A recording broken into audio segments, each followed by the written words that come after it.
It's now illegal for Zimbabwe schools to expel pregnant girls. Here's a summary of the article. Zimbabwe has made it illegal for schools to expel pupils who get pregnant, a measure women's rights campaigners said would help tackle gender inequality in the classroom and stop many girls from dropping out of school. Many parents of pregnant girls, or the girls themselves, decide to quit schooling due to the pregnancy, and schools do not always do enough to encourage them to stay, officials say. Every child, whether boy or girl, has a right to go to school in Zimbabwe, he said. In 2018, 12.5% of the country's roughly 57,500 school dropouts stopped attending classes due to pregnancy or marriage reasons, almost all of them girls, according to the Ministry of Primary and Secondary Education statistics. Pregnancy is just one of the reasons that girls in Zimbabwe could fail to return to classes after coronavirus restrictions are lifted, said Sibusisiva Ndlovu, communications specialist at Plan International Zimbabwe. Campaigners in the southern African country say girls will still need extra support to continue with their studies even if they keep attending classes while pregnant. Social support and financial resources are required for girls to fully utilize this window of opportunity, said Faith Nkala, National Director of Education nonprofit CAMFED Zimbabwe, adding, especially girls from marginalized families, who will need the additional support to remain in school, and to come back after giving birth.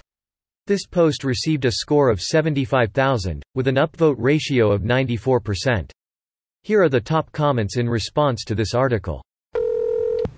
My first year in a private Baptist K-12 and I was in 5th grade. This Mexican girl got pregnant and before they expelled her at age 14 she was made to speak to the whole school about what a big mistake it was. I was young but I remember thinking how fucked up it all was. Later that year one of her teachers jumped to his death off the Cold Spring Canyon Bridge in the Santa Ynez Mountains. I always wondered about that little coincidence. What would they do if she refused to give the speech? She was already expelled. I'd wager her punishment for being the target of this abuse didn't end at school. That speech may have saved her from further extracurricular troubles. Oof. Probably right. Sad. Damn, I used to say, we need a new plague. But look how that turned out. Greater than look how that turned out. Turned out highly effective at showing the world a number of things: who's really essential, which political systems are better for their citizens. Humans may be top of the food chain, but we're still vulnerable to the forces of nature. Whether we'll learn anything from these lessons is a different question. Working from home possible for many and great for the environment. People with disabilities have been trying to get work from home for years and only now are businesses like, oop, I guess it is really possible, huh? Yeah. But then again, shitting on progress makes for a bummy life. When progress is made, calling attention to recent related wrongs is not a criticism of that progress. It's an opportunity to apply critical thinking to the flawed thought process which led to those wrongs. Exactly. It's an opportunity to correct other wrongs. Sitting in self-satisfaction, while momentarily nice, does not do much to make progress happen. Progress is made because we shit on things, we shit on inequality, we shit on people spewing lies, etc. Progress was never made because people sat around patting themselves on the back. Cheers, buddy. Who said AI wasn't helpful? Who said thing that nobody said? In the USA, I remember hearing that my high school was one of the more progressive ones by letting teen moms finish their degree in high school.